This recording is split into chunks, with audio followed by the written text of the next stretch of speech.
You to do. There. Told him now. Yeah, I did love the way that he started to be like, oh, you did? How was it? I mean, that was bad. Right. How does it handle? Does it steer okay? How do you do the elevation? Nope. Inappropriate, sons. I will speak to you later. Tell me everything. That's when Mrs. Weasley mentions that Harry arrived last night in his car. And he goes, Harry? Harry who? Like they know a whole bunch of Harrys who could have arrived in his flying car last night with the children.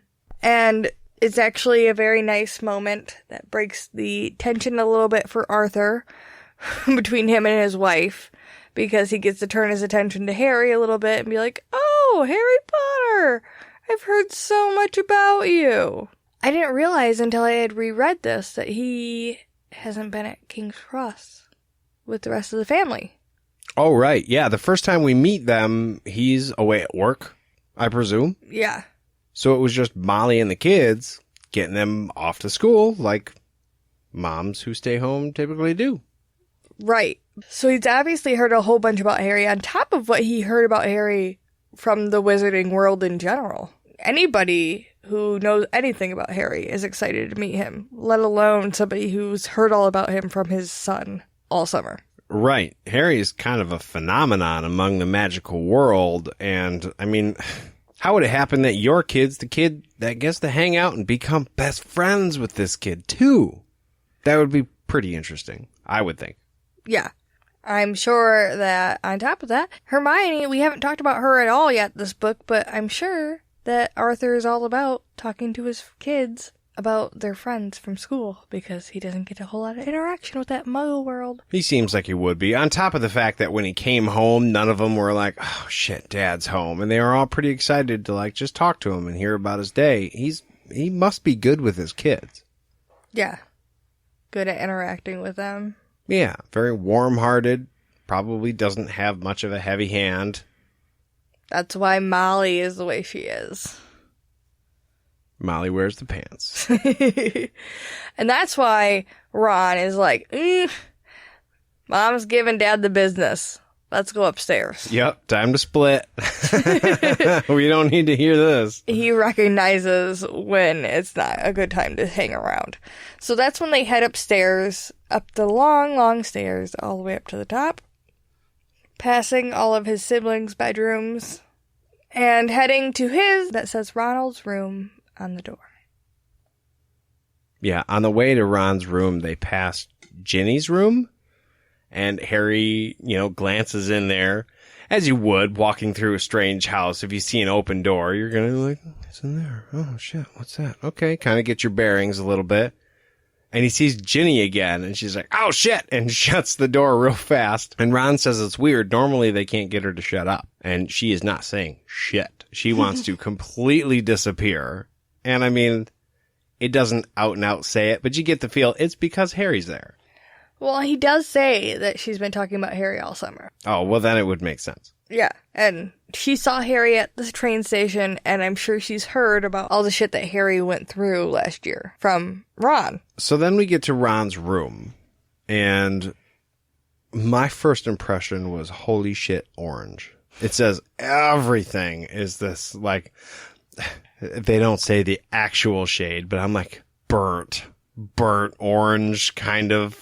I got the feel of that because Ron's redheaded. I feel like he was just super proud of the fact that he's redheaded, so everything in there is red and orange, but that's not actually the reason. Everything is that color because that's his favorite Quidditch team, the Chotley Cannons. He's got a big old comforter on his bed that's orange with 2 black C's and a cannonball. What you just said, though, gave me the impression that not only is it orange in there, which is the exact opposite of your favorite color, dark, but for a redhead to be in a room of orange is a lot. That's a lot. Because being around orange gives you an orange glow, and he already has one from being a redhead. So he's got to light up like the 4th of fucking July. He's got to look beet red when he walks in there. So, I mean, I don't think it's doing anything for his looks when he walks in there. All right, talk about sensory overload for Harry, too. Just like, whoa, this is your spot, huh? Holy shit. Okay, buddy. You couldn't have added any other color? No? All right. And Ron seems to be anticipating some type of reaction along what we feel. Gritted teeth and like, oh my gosh. And Harry says exactly what you want your best friend to say. He goes, this is the best house ever. Yeah. He loves it. And I mean, I could see Ron being self-conscious about his room. It's not very big. It's super fucking orange. But I don't think Ron is giving Harry his fair shake here. Do you remember what you just picked him up from? The room he was in, which has just been changed to his room, because originally he was sleeping underneath the stairs, literally had bars across the windows. You could not bring him a place that wasn't better than where he was. It does make me wonder, too, though, how much they've actually shared to each other. Because, I mean, they're young boys. It's mostly about just having fun and surface, probably a lot of times. It makes me wonder if Harry has revealed to his closest friends that for 11 years he slept in a broom closet. Oh, yeah, they might not know that. That's a really good point. Because if you know that your friend slept in a broom closet, you might feel self-conscious about your living situation, but you're not going to feel that bad about it because you know that anything is better than their previous living conditions. And you're not going to, I don't know, be like, oh man, I'm sorry about it because it's a bedroom.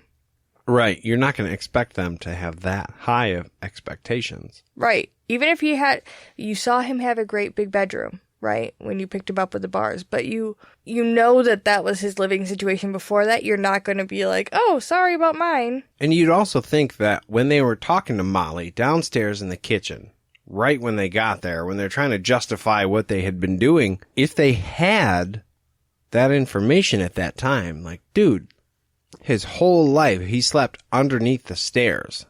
And then we took him from a bedroom that had bars across the windows. You probably could have justified it pretty well. Like, yeah, they were abusing him. He was locked away. We had to break him out. He couldn't have contacted us. We did the right thing, Mom.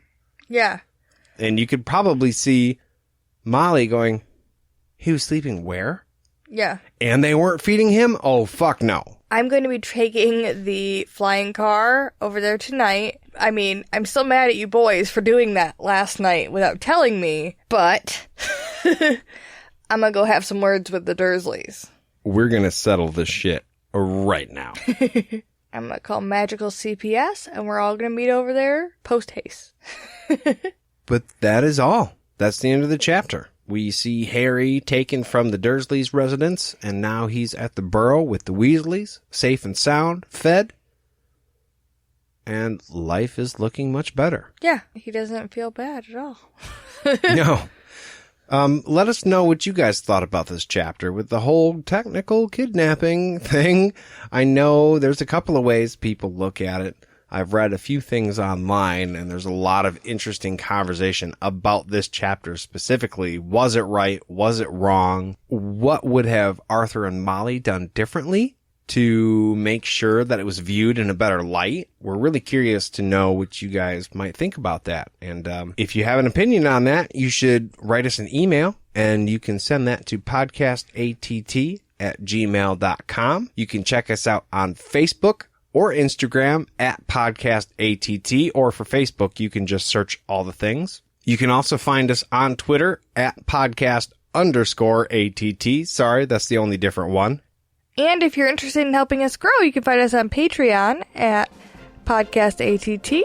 If you become a patron there, you can get deep cuts of episodes, gag reels, and early uploaded episodes. That's right. We sure appreciate a pledge on there. It really helps us out.